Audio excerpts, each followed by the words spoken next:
Hello, everyone, and welcome back to episode 210 of your favourite Formula One podcast. Knowing Wheel returns, and I can't remember what Matt says after this bit, but here we are to talk about the Abu Dhabi Grand Prix, the final race of a marathon season in 2024. And I'm joined by Matt, who would you like to say hello? Hello. And me and Matt are as far away as we've ever been, probably. In human history, which is quite a nice feeling actually. So Matt is joining us from down under. Yeah, I'm gonna have to make sure I sort out my camera so it's upside down for this video because that would be very original. Yeah. Also, for any of our YouTube viewers that are watching this and thinking, why on earth is he holding his microphone in his hand, or why does his microphone quality sound quite bad? I remembered literally about 10 minutes before I was meant to leave that I needed this and completely forgot to bring the stand. So I'm just having to weirdly hold what feels like a tennis ball and talking into it. Plus, for the first time ever, we've got an audience on the show, which has never happened, I don't think. But I'm in a hotel room in Melbourne, and the girlfriend is literally laid in bed on her iPad next to me. So it feels very, very weird having an audience. But, we move. Knowing Wheel lives on, and that's the most important If anyone else thing. wants to be an audience, then yeah, we should do a live show. Why not? We're going to do a live show like Matt and Tommy, are we? Exactly. That's the next step. Yes, let's get into the Grand Prix racing for the final time in 2024 in Abu Dhabi. And before we started, actually, a few calendar things got announced, didn't it? So Zandvoort is going after one more year. They're getting 26 out of it, or is it just 25? So they've already got 25 contracted. They've got 1 year extension for 26, and then it's gone. Yeah. So it probably means we're keeping Belgium, and Belgium might return to its return from the summer break slot, which would be great. I hadn't even thought that. Oh, that's brilliant. I was quite happy about this news anyway. Yeah, I mean, like I said, I would rather see Belgium every year than Zandvoort ever, to be completely honest. I know people go, oh, well, the 2023 race was so great. But I'm like, no, Spa's yeah, because of the weather. Exactly. Give us a decent mixed conditions race at Spa, and it'd be fire if the the FIA didn't throw in red flags constantly. I'm very jet lagged and sleep deprived, Jamie. You cannot give me stick today. He's played too much F1 24 in the last 3 weeks. You just can't stop thinking about AI. Alarmingly and true. the other one was Shanghai, which everyone kind of expected that to be that with Shanghai, with obviously Zhou Guanyu departing the grid to never return, probably. Quite a surprise that they've got an extension to 2031, I think it was, which is 6 years. Yeah, I like it. It's a good track, but I was a little bit surprised. I'm staggered they're not trying to do a street circuit in China yet.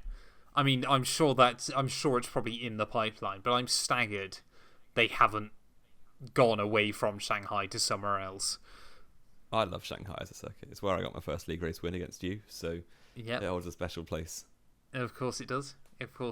But no, I mean, it's a decent little track still, isn't it? It's kind of held up quite well in Formula One, I think, actually, because it's probably the best Tilkedrome that isn't Malaysia. That is still on the track, on the calendar. Oh, that's still Malaysia isn't on the calendar either. No, Malaysia isn't anyway. Yeah. I'm trying to think. Exactly. Yeah, it's probably I mean, Korea will be up there, but that's also gone. Exactly. Yeah. And of course, our last piece of news, Jamie, is that we're getting a small Max Verstappen in the not too distant future. Another generation of Verstappens in Formula One, or another generation of PKs. Well, both, isn't it? So we shall see. I can't wait for Robin Raikkonen to just retire, and then not Max Verstappen, young Verstappen Jr. just enters the grid. It's just to run it back. Oh, mate, it's going to be so weird, isn't it? If that does happen. Like the idea that we were watching people's dads race in Formula One, and suddenly their kids Well, it already happened so for old. the next generation up, didn't it? Like yeah. Jan Magnussen and Jos, obviously. Verstappen. Yeah. And Fernando Alonso were on the grid at the same time. Exactly, yeah. They're just still Alonso's kicking around. Is Alonso going to compete against 3 generations of Verstappens? Is that what's going to happen? We love it. We absolutely love it. Yeah, but congratulations to Max and Kelly. That's quite good news. Well, very good news. I was quite downplaying it. But yes, I'm sure they'll be very pleased. And that took us into the qualifying, into practice, but nothing happened in practice. And then hang on a minute, we had Arthur Leclerc and Charles Leclerc in the same team, the first time ever. Exactly, it's so ridiculous, isn't it? Arthur Leclerc, you know what? If I was useless. If I was another Ferrari junior driver or reserve driver that hasn't had a free practice this season, I would be fuming that they've given it to Arthur Leclerc just because he's his brother. Yeah, it is. It is one of those wild ones. I mean, obviously, I'm sure a great experience for him, but yeah, you can completely pure nepotism, wasn't it? Yeah. Give Charles what he wants. Basically, was the move. But yes, that took us into qualifying, and Q1 began. And obviously this weekend is obviously full of lots of departures, one of which being Lewis Hamilton leaving Mercedes, where he's been at since 2013, if not his whole life, because obviously back in those days McLaren was Mercedes' factory team. And Lewis Hamilton is out in Q1 in 18th. But to be fair, there were extenuating circumstances because he picked up a bollard on the prep for his Q3 final lap. And he was on his final lap, wasn't it, I thought? Was it on at the end of his final lap? Yeah, I thought it was with like 3. He was up, wasn't he? And then with like 3 corners to go. It can't have hurt him that badly then, with 2 corners left. Do you not see where it was positioned on the front of the car? Yeah. He missed out by like a tenth and a half, didn't he? It definitely made the difference. Yeah, it probably did make the difference. And yeah, it was quite unlucky, but also quite funny. So, and Hamilton was looking quite quick because they gave him the proper car this weekend as well. Jamie's finally buying into the. He's got his tinfoil hat. If Alex is watching, he's going to be delighted that I've bought into his conspiracy theory. But it's definitely happened. Yes, but that left Lewis Hamilton 18th in qualifying. Not quite 18th on the grid because you did a few penalties, but yes, we also was joined by Jack Doohan on the back row, which was the most expected 20th place ever.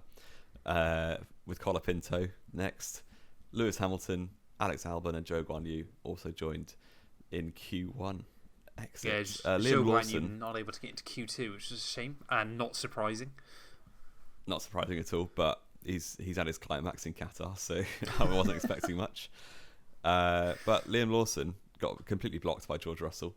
But because George Russell's in bed with the FIA, which also all kicked off. I don't know if you saw all that. You were in the UK. Oh, that was incredible. Yeah, no, that was Thursday. That was brilliant read. Yeah.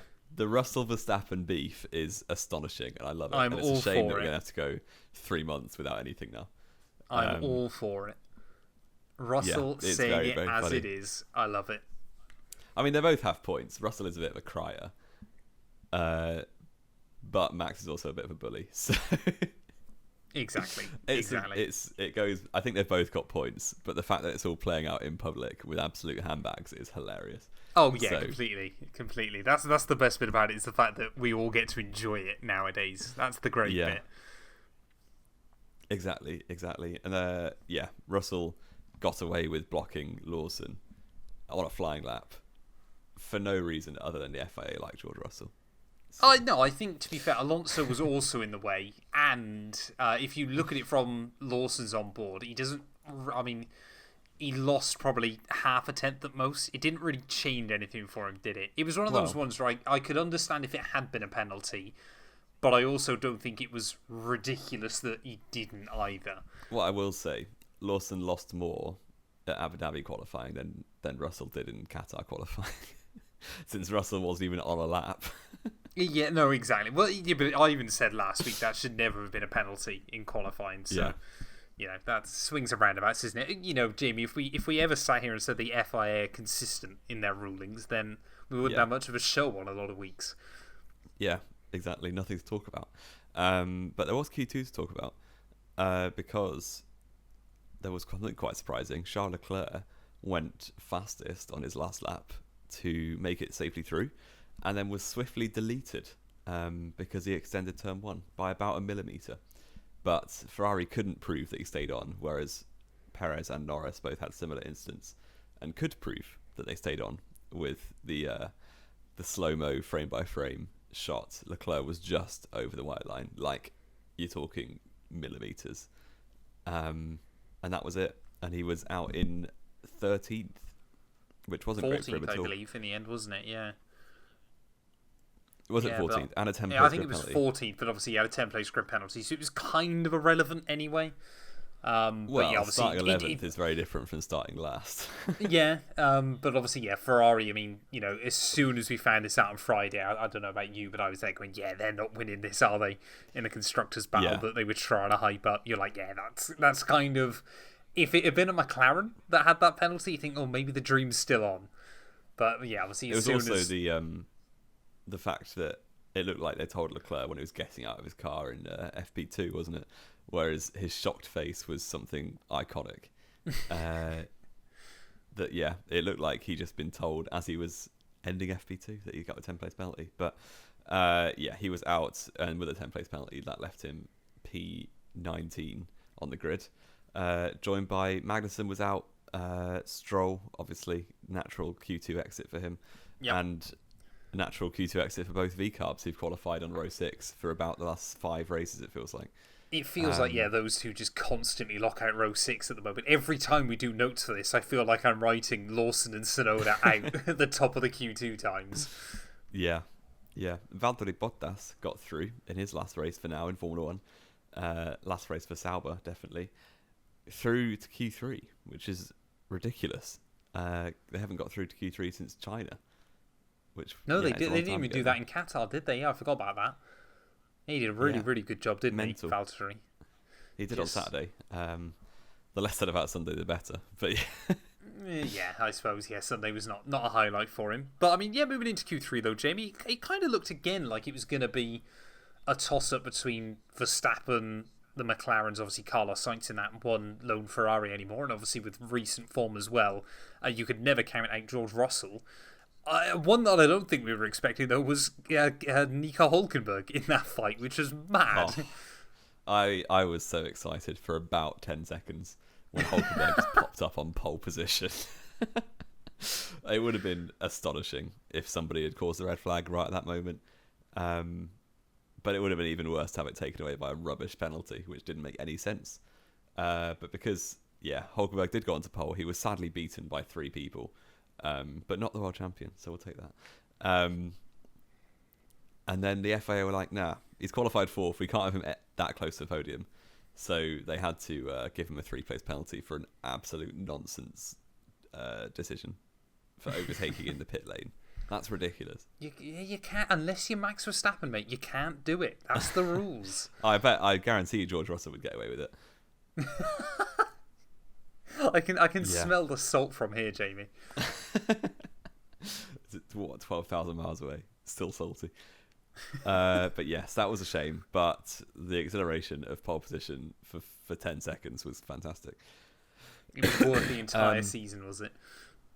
Well, yeah. We didn't get that close to the podium, annoyingly, this season. But yeah, there's always next year because Sauber on the up, obviously. Obviously. Yes, Piastri beat him. Sainz beat Piastri just, and then Lando took away from everyone. And Verstappen just didn't get it together. I don't know why not. He just didn't seem to have the outright pace at the very end, especially after he almost stacked it. I was going to say, he nailed his first run, didn't he, until the very last corner, which he almost binned it. Luckily, these ground effect cars are quite good at straightening themselves out, because it's obviously just how the way the ground effect works through the Venturi tunnels. They obviously, all race cars want to go straight. But yeah, it was still obviously a very good save. But that brings us on to race day Sunday, Jamie. Which I'll be honest now, I didn't watch live because of jet lag and things. I watched the race highlights at about 4:30 this morning. It seemed like one of those Grand Prix where it was chaotic lap 1, and then after that, not a lot happened. Yeah, you couldn't take your eyes off it because there was always the threat of McLaren's constructors being taken away.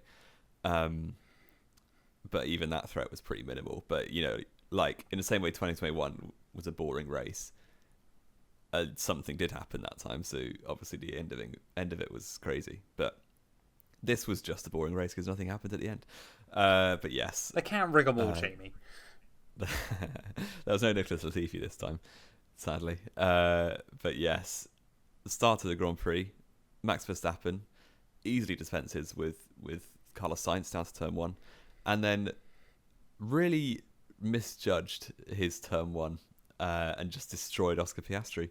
That's and how both you're of them wording actually it. Is spun it out. misjudged turn one? It was a bad move, wasn't it? I can't defend Max on this It was one. like amateur go-karting. It wasn't malicious. It was just an error of judgment. I think he wasn't trying to take Piastri out. I mean, he did a good job of doing that. I think he was just, I've already won the world title, I don't care. Or as everyone says, if you're not a Ferrari fan, you're lying. You are a Ferrari fan, and Max was trying to help Ferrari win the constructors. Yeah, Max is like, if I can't win this championship, neither can Norris. No, exactly. But, yeah, that was a shame and that was what kind of opened up the intensity, because obviously if McLaren had a 1-2 and could just control things with both cars, there was no way that anyone was taking the constructors off them. But Piastri was really unlucky. He gave a very cold team radio for move of a world champion, which was quite good. Seemed fitting, I think, for the occasion. Yes, Piastri dropped to the back. Max dropped to about 12th, I think. And that gave Norris a healthy lead, because Sainz was in second. And Norris obviously wasn't held by that incident at all, so had like 2.5 seconds instantly. But the rest of that one carried on being mental. Sorry, little yawn and a bad nose, as always. Boring, yeah. Yes, because down to turn 7, yes, the numbers have changed, haven't they? Is it 5 or is it 6? Turn 5 is the hairpin. It must be 6. Yeah. Yeah. There was absolute carnage going on in the midfield, because you had Kevin Magnussen just going for it ridiculously hard. Was like, I'm starting 15th. I need to get points. I'm just going to go full send into this corner, and he overtook 5 cars down that back straight by just absolutely dive bombing it down the inside of turn 6. And yeah, that got him up to, I think, 8th. He started 15th, up 7 places. And Charles Leclerc, at the same time, just went down the outside and got himself up 11 places on lap 1, from 19th up to 8th in half a lap. Charles just did the quintessential "I'll go where other cars aren't," and he was a bit like Raikkonen in Portimao 2021. Just kind of everything was perfect, wasn't it? Because you had this bizarre shot, of course, of I was watching Leclerc go down the outside of everybody, and then somehow Bottas is battling with both Red Bulls, and then Perez just takes himself out on Bottas's front end. And it makes me laugh that, of course, whenever a driver in what looks like their last race, like everyone's really upset for them, no one seemed to care. Nobody that cared. Perez was out on lap 1. No one cared at all. His first winless campaign for Red Bull, Jamie. Oh, it is, isn't it? The first winless campaign since 2019. That's mad. That is mad for Sergio Perez. Yeah. And it means that Zhou Guanyu has outscored him across the last 5 races. Wow. On count back. Yeah, and that was ridiculous. And obviously everyone kind of merged to the inside of turn 6, and Leclerc just went round the outside of absolutely everyone. And that kind of was like, oh, there could be a constructors fight on here, because Leclerc's now on the back of the pack, of the top pack. And obviously Norris has lost his rear gunner because Piastri was last. And yeah, it did settle down a little bit. Gasly was chilling in 3rd at the end of lap 1, because obviously the crash had happened. And yeah, it started to settle down, although Piastri was trying to get his way back through, and then almost had an airplane crash because Colapinto weaved on him down the back straight. Somehow Piastri got a penalty for that. Not really too sure. But yeah, 10-second penalty for him, which was the same penalty that Verstappen got for turn 1. Verstappen got before. So, it's one of those weird ones, that Colapinto accident, because on the one hand I'm there going, yeah, it was definitely far too late of a defensive manoeuvre from Colapinto. But he was trying to look down the inside of someone else, wasn't he? He was, and yeah. It just kind of felt like I said, I watched the highlights. It felt like Oscar Piastri all race, whether he got a little bit damaged from Max at turn 1 or something, but he just never quite seemed fully confident in the car anymore, did he? It was almost a bit like he ended up a bit flustered. Yeah, he was just a bit annoyed and didn't drive very cleanly at all. Not clean as in a dirty driver, but like he wasn't driving smoothly. Mistakes, things like that. The pressure was building up on him. Yeah, exactly. But that got Colapinto a puncture, and Piastri needed new tyres because he got a huge flat spot on them. He was almost going to Sebastian Vettel it from Bahrain when the front wing just flew off. Yes, obviously settled down quite a lot of the race. So you had Russell was stuck behind Gasly for ages, which just gave the top two a huge gap. So that was nice for them, but kind of spoiled any chance of a race win swap potentially. And Leclerc worked his way up to eventually third after the pit stops played out, ahead of Hulkenberg, ahead of Gasly, ahead of both Mercedes cars. Russell eventually got past Gasly in lap 27, despite sitting in DRS for the whole race. The Alpine has come alive in these last few races. It honestly has. That they might beat Aston Martin next year. I don't know. They've got the new e-source, haven't they? Oh yeah, I forgot about that. To be fair, yeah, it's a good point. Whether new would just be focused on 26 though. I think Alpine will at least be 6th again, but we'll get onto that come January. So I'm sure we will. Yeah, I'm sure we will. Yeah, although they have got Jack Doohan, who I don't think is very good, for at least 4 races until. You got to give him a bit of time. You got to give him a bit. Bear in mind, he's going up against a Gasly that is suddenly operating very, very well. He's been absolutely thrown in at the worst possible time. Yeah, as a rookie. But yeah, I mean, shout out to Gasly as well, though. Of course, we mentioned this pre-show, but he's for the first time, I believe, ever. He's won the F1 Constructors Championship with 0 damage that was self-inflicted across an entire year. 24 races is insane. Yeah, and no crashes. I remember back in 22, people used to think Gasly was a bit of a crash guy because he had a few lap 1 crashes in a row. Yeah, a few scuffles. That reputation has gone. The only one was Ocon in Monaco, wasn't it? Which was completely Ocon's fault, and has left to all this fallout of Ocon not even being on the grid anymore in the last race. Absolutely wild. Just how quickly that all fell apart. But he's been operating at a very high level for the last quarter of the season, so fair play. It did ruin Hulkenberg's P10 in the championship, which I obviously care massively about. But yes, fair play. He did very well this race, as did Hulkenberg. The two class of the midfield. Everyone was bigging up Tsunoda at the start of the year. Hulkenberg's been consistently there. It's now very much Hulkenberg and Gasly. I say now, the season's done. It doesn't matter anymore. I was going to say Alonso surely class of the midfield this year, comfortably ahead of the rest of the midfield runners. Great, with a car that was definitely not midfield in the start. Oh man. Yeah, the race did settle. When I say settle, the race got boring. Norris just chilling in first. The Ferraris were 2nd and 3rd. You had Hamilton and Max going very long because they might as well. Hamilton started on hards. Max just was obviously a little bit out of position with that first lap spin. Still on mediums. He just took mediums like 40 odd laps or something. Hamilton and Max both pit for their aggressive final stints. And Lewis Hamilton, I think I'll let you describe this bit because it was pretty sick what he did. Yeah, so obviously coming into the weekend, Lewis and George, across their entire time as teammates, were equal on points, which is pretty mad. But he took out, it was like 15 seconds, wasn't it? George in the last few laps. 14 seconds in the 14 laps, yeah. And he said to, obviously, Bono came over the radio, obviously saying, right, it's hammer time. And obviously Lewis was there going, that's the last time I'm going to hear that. Which is so wild to think about, isn't it? Because it's just become synonymous in recent years. But yeah, last lap, obviously heading down into the hairpin at the end of the lap, got to the outside of George. I mean, to be fair to George, obviously he gave him racing room, everything like that. You know, final race, Mercedes came in with nothing to fight for. He could have squeezed him out. But yeah, Lewis obviously got that position with a really, really good move. Pretty much as Lando was winning the race, wasn't it? Because you had like the extra little camera of Hamilton in the corner, and as Lando was winning it and McLaren were winning the constructors, everyone was more interested in Lewis making this last Mercedes overtake, which is pretty funny. Yeah, it was pretty cool. Ran the outside of that corner where he tried to get past Verstappen in 21 and couldn't, but managed it this time. Really, really nice send off. To be fair, P4.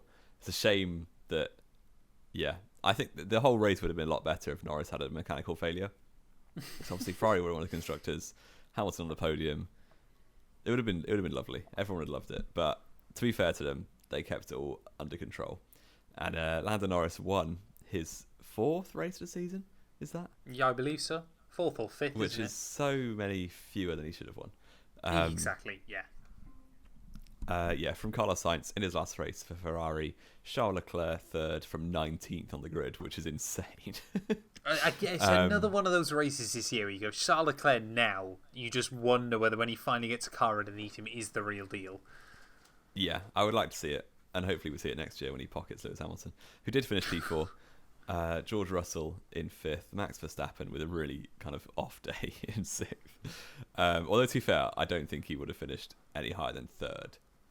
Maybe 2nd, actually. Yeah, it was bad. It was bad for Verstappen, but he's won a title, so who cares? I don't think he'll lose sleep over it. I'm expecting an imminent retirement announcement from Verstappen. Now he's going to have a kid. Just pulls a Nico Rosberg. Pretty much. Pierre Gasly finished 7th for Alpine ahead of Hülkenberg. Fernando Alonso and Oscar Piastri got a point at the end.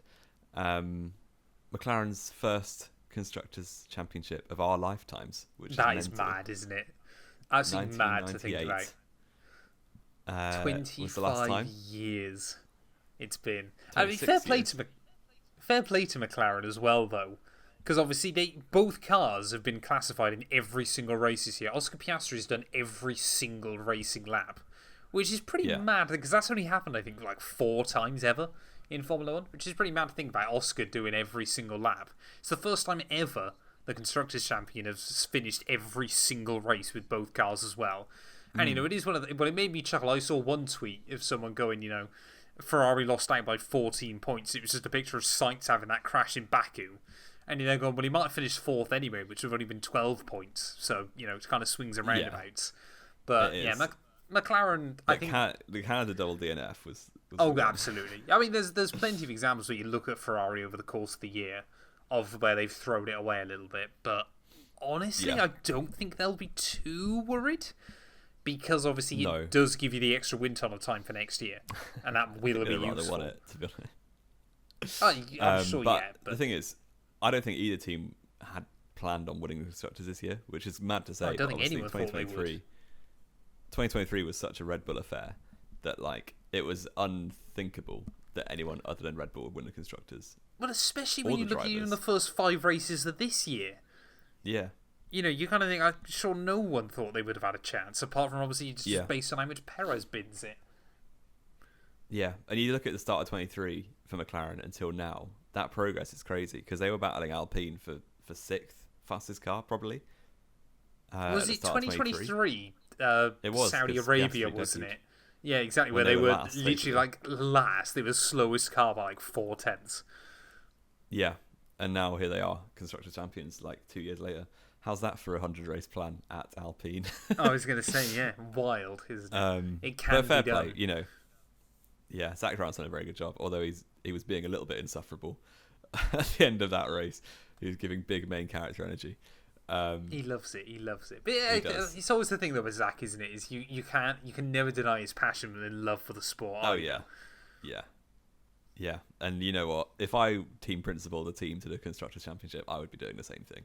Exactly. So, yeah, there you go. We are going to do your quiz very quickly. Okay. Because it was McLaren's first Constructors' Championship since 1998, as we said. There were... How many is that? 10 drivers to score a podium finish in 1998 in Formula 1. Oh, dearie me. You've got a minute to name all of them. Go. Hakkinen, Coulthard, Schumacher, yes, Irvine, Barrichello, Herbert. No.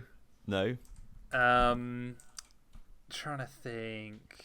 Heinz-Harald Frentzen, maybe? Yes. Yeah. Villeneuve. Yep. Ralf Schumacher. Yep. 3 Damon left. Hill. You got 30 seconds. Yep. 2 left. 1998. You said Rubens didn't. No, Barrichello didn't. Yeah. No. 20 seconds. Trying to think who else was on the You'll have absolutely heard of both of these, by the way. Oh, I know I will. I've done a 1998 F1 career mode, Jamie. Of course I will have. 10 seconds. Oh man, it's just blanking on me now. Can you give me the 3, team? 2, 1. Okay. Give me the teams. So one drove for Benetton. One drove for was it Gerhard Berger? No. No. Jean One Lacey? drove for. Well, he drove for Sauber. That's the other one. Lacey, the other one. Yeah. It was the Benetton one. I'm a little bit sad that you haven't got this one personally, but is it Giancarlo Fisichella? Yes, it is. Yeah, fair enough. Fair enough. Yes, so you did all right. 8 out of 10. I'll take that. I'll take that. Which is good for a man on jet lag. Thank you. Yeah, I want to go to sleep straight after this, but I know I can't yet, which is quite sad. Fair enough. Yes. What is there more to do? Race rating? I mean, I didn't really watch it, you didn't but really I'm gonna say a 6. Maybe is that too high? It was all right. Yeah, about maybe I'll give it 5.5. It wasn't. Okay, fantastic. We'll go 5.5 each. Okay, I'm just scoring for you. Yeah, basically the other one, this week. Driver of the day. Charles Leclerc. Simple. Actually, do I say Lewis for his last race at Merck? You can be biased if you want. No, I'm gonna say Charles Leclerc for me. I will also say I can't speak this morning. Say Charles Leclerc because I think he deserves 19th to 3rd. That doesn't happen very often. Who has the most driver of the days this year? Because we keep hold of these stats that we do, don't we? We do. Out of all, who's had the most this year? For our season review next week. Okay, we'll do that. We'll do that then. We'll go through all the data. Fair enough. Yes, the other thing, predictions. I've got a good feeling about this. Because the gap was 5 points in Matt's favour before the Abu Dhabi Grand Prix. 8 points available for the final race of the year. I let you go first. You did? Because you wanted to be different. Because I wanted to definitely go different. You put Lando Norris in pole position, which meant 2 points. Regardless what I did from that point onwards, I could not get it back. It was like Max winning a season in a sprint race, wasn't it? Yeah, it was not the best work for me. But yeah, you put Norris first, Verstappen second, and Charles Leclerc third. So you actually did very well. 6 out of 8 points I'm taking. I'm absolutely having that. I put Verstappen first. 0. Verstappen on pole as well, I should have said. 0. Still 0. Piastri second. 0. Which could have happened if Verstappen wasn't mental. And Carlos Sainz third. So 1 point. Let's see at 1 point. So 6-1. I've gone down in a blaze of glory. I was going to say, have we done it the other way round? You would have caught up the entire out. Yeah, but a 10-point lead. In the end, I finished on 75. You finished on 85. So that's actually a trouncing. I've been I absolutely will take that at the end. And now which means someone's going to have to make me a Lance Stroll profile picture. Yep, I'm going to have to try and figure that out. I'm going to have to try and figure that out at some point in the very near future. I'm looking forward to that. Yes. You're going to have to rep that all of next year. And the fact that no just one for the uses winter break, Twitter I think. No. It doesn't, Jamie, let's be fair. No one uses Twitter anymore. It doesn't matter. It's true. It really doesn't matter. I tweet like 4 times a year. So yeah. And you still think any of them are funny, which is the most worrying bit. Most of them are just Hulkenberg propaganda at this point. I don't even attempt to be funny. Yeah, fair enough. Yeah. Have we got anything else to add? I think that's everything. I think we've smashed it. We've smashed that this week. You'll never guess we're a bit tight for time. We do apologise. These next few episodes are going to be a little bit all over the place. In 1 minute. So luckily you're working from home, which is good. Yes, that's true. But like we said, we apologise that all of these are a little bit all over the show at the moment. Thank you all, though, as always, so much for listening.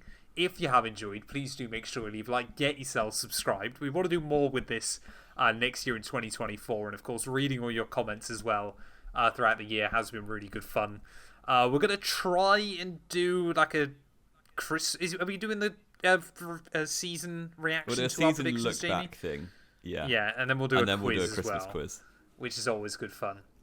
So yeah, those will be coming out in the next couple of weeks. But thank you all as always so much for listening. And Jamie and I will be back very soon with more Knowing Wheel.